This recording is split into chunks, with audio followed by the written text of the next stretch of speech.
Olese ekizibu n'olumba gavumenti abamu bakwatiddwa n'ebirala. Kakati ani abakwata? Ati gavumenti gy'osoomozezza. Ate ani abatta? Kakati kyosobola kukiddamu. Okay. Sirika n'okusirika obusiro obukuli. Abatta ayinza okuba nga bo bennyini nga betta. Wegenda obigambe nnyoko.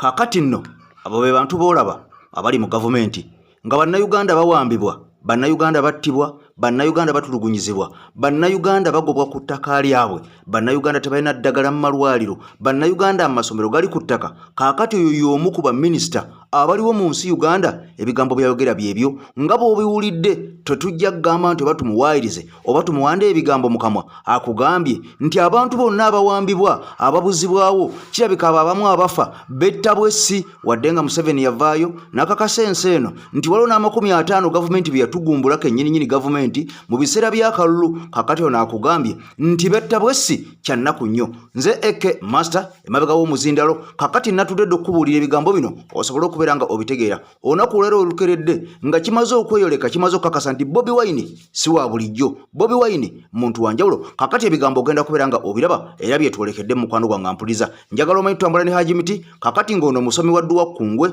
akala alina ekizibu. Haji Miti ennamba ye eri 1515. Teweerabira Haji Miti gwe mukooneko bukoyi ne bwoba oli Bulaaya embeera ejja kubeera nga eteera. Kakati nno ebigambo bibino nsindise nsumuludde tusobole okubeera nga mukwano gwange tubiyitaayitamu nga twakamala okulaba omusajja mpuuga ng'ono bamutwala talinnya. Ebigambo bingi biyitiŋŋanye okuva mu nsonda eza buli njawulo eza buli kala. Kakati noono yavuddeyo ne ku TV eya NBS navaayo n'akakasa ensi eno naga nti mwami Kyagulanyi alina obuyinza obungoba naye kya nnaku nnyo, alina obuyinza naye kya nnaku nnyo. Ku buyinza bw'alina tekuli buyinza bungoba. Kakati nno kansoke nkutwaleko wano katono nnyo osooka omala okubeera nga obugumya ku bwongo bwe nkujjawo nze nkusumululire tubeere nga twolekera.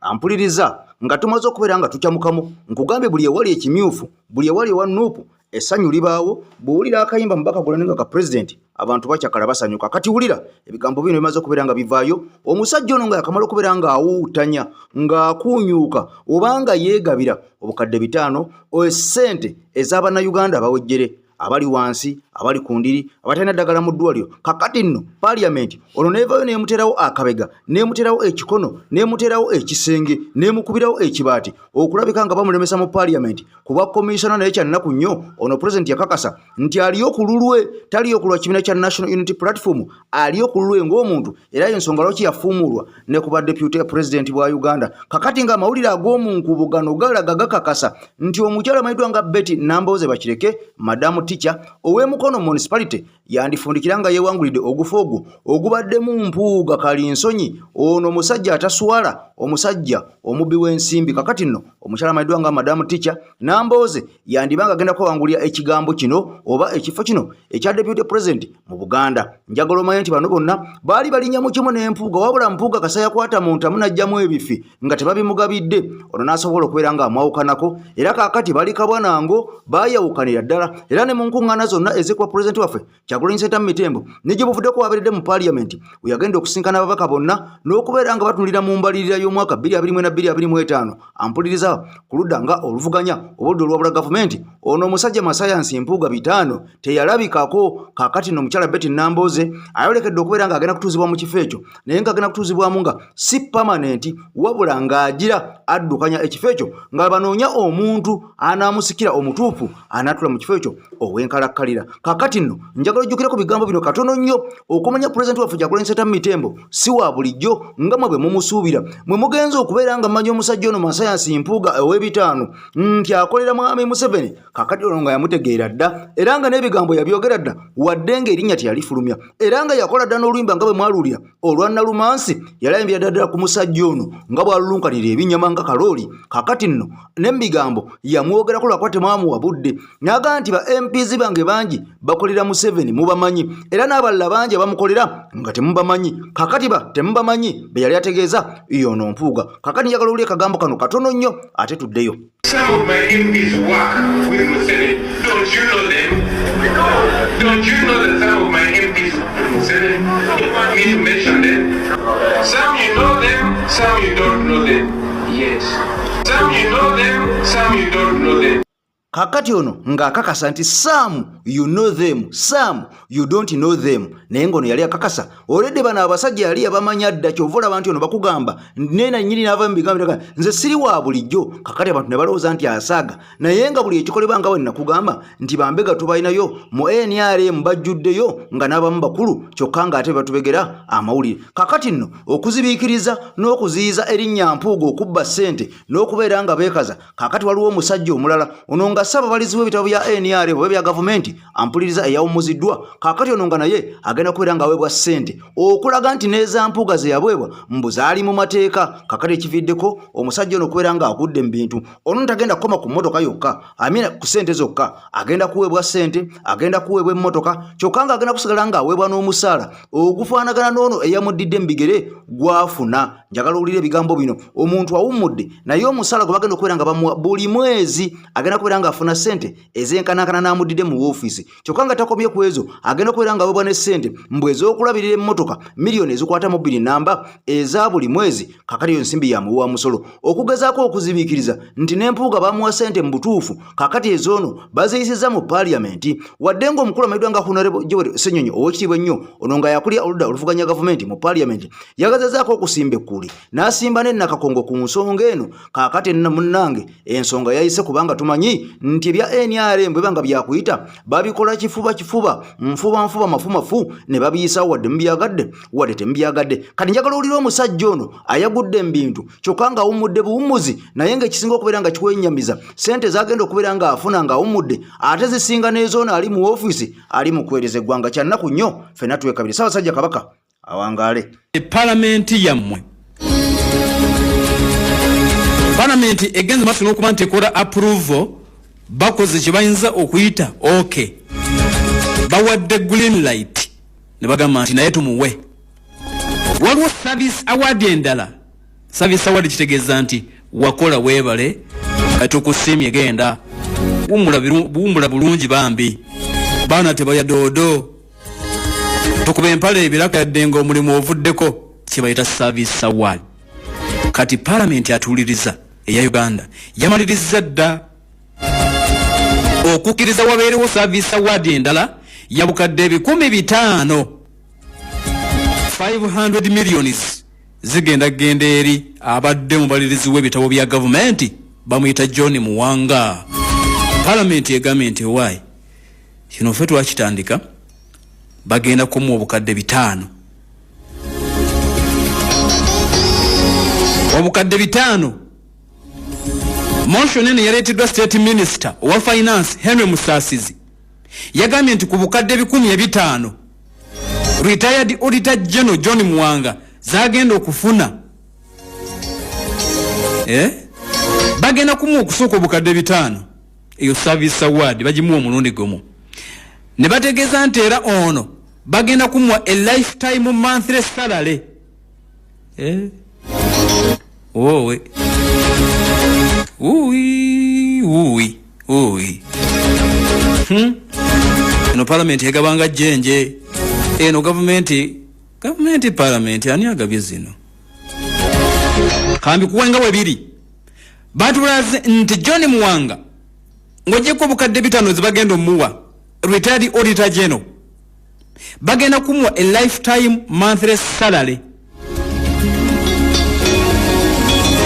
Bagenda kumuwa omusaala gw'abadde afuna omusaala nga guli equivalent ogwo yajja muddira mu bigere naye ngono yakoze ekyawumudde ng'ali waka nga takula naye nga Sala yakola ki gosaaga Katonda ssebo agaba ebintu bikakati ono ye palamenti yamugonnomoddeko nti ate awumudde muwawaaki bulijjo gavumenti emusasula muziwa abalala zikole kati abayinza okugamba muyinza okubeera nga mugamba nti zizimbe amalwaliro zizimbe enguudo mbi gavumenti esiima abantu baayo minisita agambye nti omusaala tugenda kugumuwa nga gwenkana n'oyo aliwo bagenda kumuwa emmotoka ompulira bulungi ono era bagenda kumuwa emmotoka one off payment kitegeeza nti bajja kumuwa essente za mmotoka gyagenda otambuliramu ng'alitaali olitajjeno agende ng'azimba agende ng'agamba nti yes nakola bansiima egenda kuba ya miliyoni shillings obukadde 4 kuno konna kusiima atuuliriza tozimba mutima gundi tozimba mutima kano kasiimo sajja yakola abadde akolera bwerere ebyo tobibuuza musajja yakola bagenda kumuwa obukadde 4,000 za motoka kati ebya security state yejjobbe muwa ne security ajja kufuna state byonna bigenda walitadi olitajeno muwanga ng'ogyeko 5 ekirala bagenda kumuwanga allowance w'amafuta n'okanika emmotoka egyo banaaba bamuwadde buli mwezi nga ku akawunti ye bamukasukira yawo miliyoni 2 buli mwezi nga bamukasukira miliyoni 2 gundi gula amafuta emmotoka bweba efudde ne bweba tefudde era zijja kujanga service award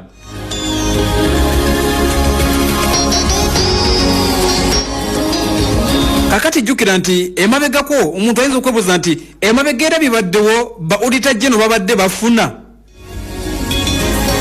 so kansooke kino ensimbi zino zibagenda okumuwa obukadde 5 ez'okumusiima akasiimo nga ke bawa Honorable Mpuuga service award eno